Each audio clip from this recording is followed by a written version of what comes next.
certain sense of power of pressing a button on your joypad and seeing a plane crash land. It's really cool the player actually triggering it all themselves.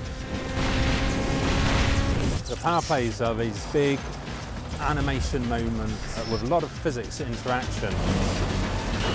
The way the player gets to remotely trigger these power plays is by overtaking other cars, drifting, jumping, all kinds of stuff like that. It earns you power, and when you go into enough power, you can trigger them remotely. It's a way for you to control the track, create shortcuts and take out your opponents. So if the car in front of you has an icon above them, that signifies they're being targeted in a power play zone.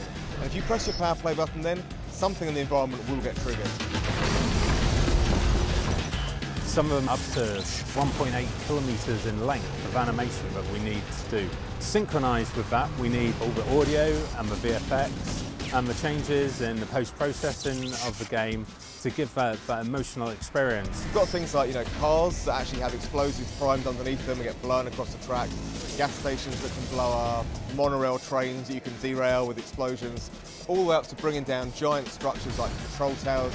The whole screen can become absolutely full of explosions and smoke and dust and wreckage. As the player drives up to the power play, you kind of want that player to kind of flinch, getting that emotion from the screen. So we spend a lot of time and effort choreographing the power plays and all the effects. The environments are really rigged to blow. It's not just one big explosion, there's lots of little things. The guys are really working on a system where if you actually slowed the game down, you'd kind of see a story of all the effects.